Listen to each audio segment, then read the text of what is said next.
নমস্কাৰ এই মুহূৰ্তত আপোনালোকে চাইছে সাহিত্য টেকনলজি ইউটিউব চেনেল এই চেনেল ৰাজ্যৰ খবৰটোতে কেইবাটাও গুৰুত্বপূৰ্ণ খবৰ আপোনালোকলৈ আগবঢ়াইছে যিকেইটা খবৰ আপোনালোকে জনাটো অত্যন্ত দৰকাৰী আৰু এই খবৰকেইটা আপোনালোকে উপস্থাপন কৰাৰ আগতেই আপোনালোকে যদি এই চেনেলটো নতুনকৈ আহিছে তেন্তে চেনেলটো প্লিজ ছাবস্ক্ৰাইব কৰি থব আৰু ভিডিঅ'টোত এটা লাইক কৰি উৎসাহিত কৰিব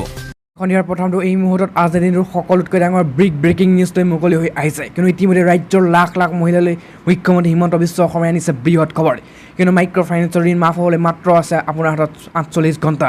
আৰু ৰাজ্যৰ লাখ লাখ মহিলাই লাভ কৰিব বছৰটোৰ অন্তিমটো সুখবৰ কিয়নো ইয়াত স্পষ্টভাৱে কোৱা হৈছে যে 16 জুলাইত মাফ হোৱা মাইক্ৰ' ফাইনেন্সৰ ঋণ এই কথা স্পষ্ট কৰিছে ৰাজ্য চৰকাৰে আৰু বহুতে ডাঙৰ খবৰ এই মুহূৰ্তত মাইক্ৰ' ফাইনেন্সৰ ঋণৰ মাফৰ বাবে মাত্ৰ 48 ঘণ্টা আছে সাধাৰণ নাগৰিকসকলৰ বাবে আৰু 48 ঘণ্টাৰ পাছত মুখ্যমন্ত্ৰী হিমন্ত বিশ্ব শৰ্মাই বাজেট উত্থাপন কৰাৰ পিছতে সকলো ঋণ মাফ হৈ পৰিব 16 জুলাই ৰাতিপুৱাই পঢ়াৰ পৰা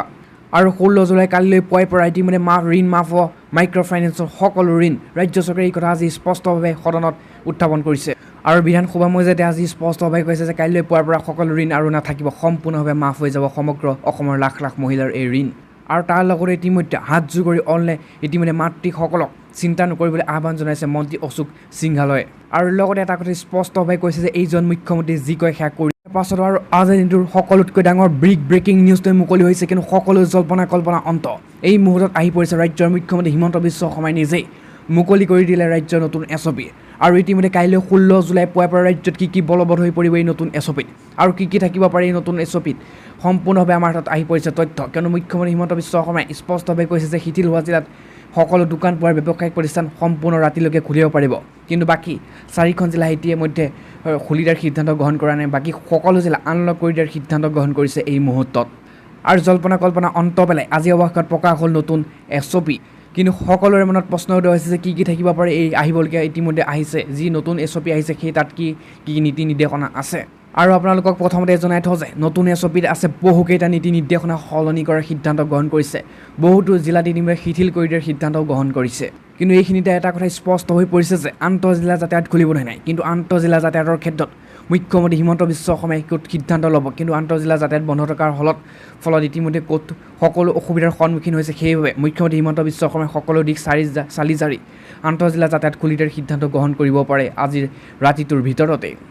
কিন্তু এইখিনিতে আন এটা খবৰ মুকলি হৈ আহিছে কাৰণ ৰেড ডিষ্ট্ৰিক্টত 7খন ক'ভিড পৰিস্থিতি উন্নত হৈছে বুলি ইতিমধ্যে এটা কথা স্পষ্ট হৈ পৰিছে কিন্তু যি 7খন জিলা ৰেড ডিষ্ট্ৰিক্ট হিচাপে ঘোষণা কৰিছিল এই 7খন জিলাতো ক'ভিড পৰিস্থিতি লাহে লাহে ইতিমধ্যে উন্নত ঘটিছে বাকী জিলাসমূহতো যিহেতু উন্নত ঘটিছে অলৰেডি কিন্তু এই 7খন জিলাত যিহেতু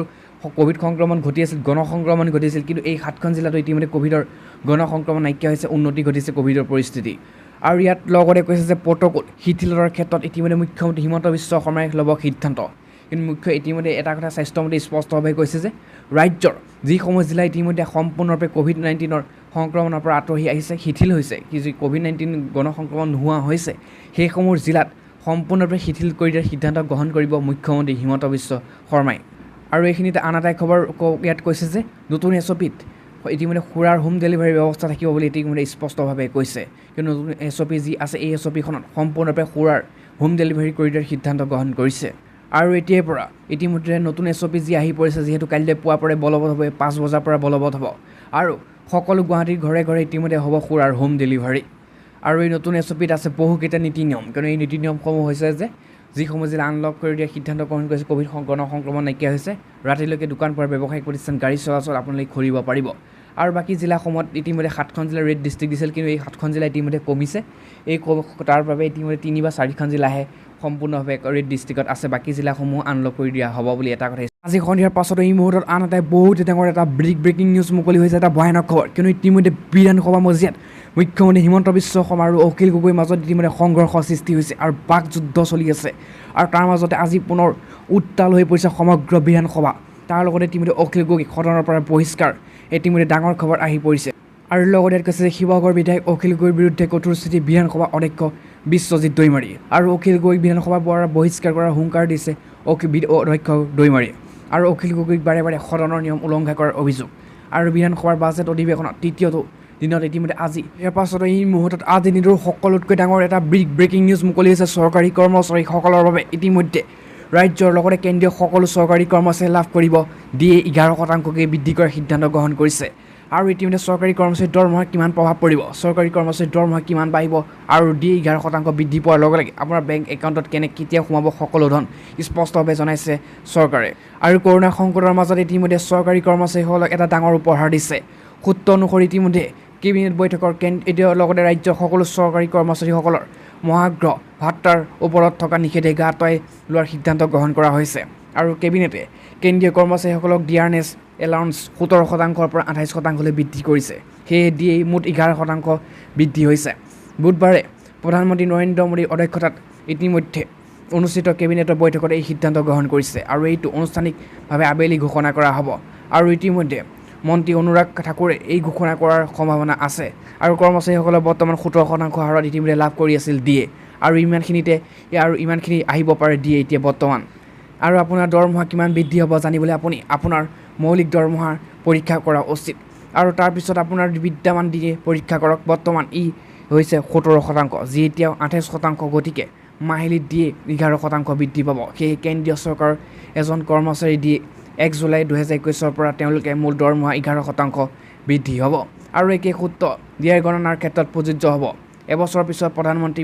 মোদীৰ সৈতে মুখামুখি হ'ব বৈঠক। কিন্তু ইতিমধ্যে ইয়াৰ পিছতে বুধবাৰে লগতে সকলো কেবিনেটৰ সৈতে বৈঠকত মিলিত হৈছিল। আৰু কৰোণাৰ সংক্ৰমণৰ বাবে এবছৰতকৈ অধিক সময়তে কোনো পোনপটীয়াকৈ কেবিনেট বৈঠক হোৱা নাছিল।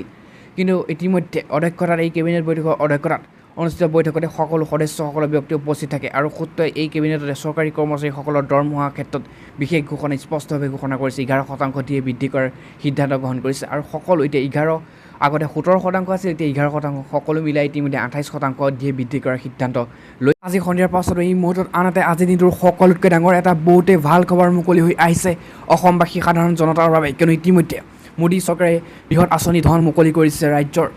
লাখ লাখ ইতিমধ্যে বেংক একাউণ্টৰ গ্ৰাহকলৈ। আৰু ইতিমধ্যে কিন্তু কিস্তি হিচাপে এই ধন লাভ কৰিব পাৰিব আপুনি। কেনেকৈ জানিলে সবিশেষ। আৰু তাৰ লগতে কৈছে কৃষকৰ একাউণ্টত শীঘ্ৰেই সোমাব 2,000কৈ টকা, তাৰ লগতে যোগ হ'ব 6,000 টকা। কিয়নো PM কিষাণ সন্মান নিধি নৱম কিস্তি লাভ কৰিব খেতিয়কসকলে।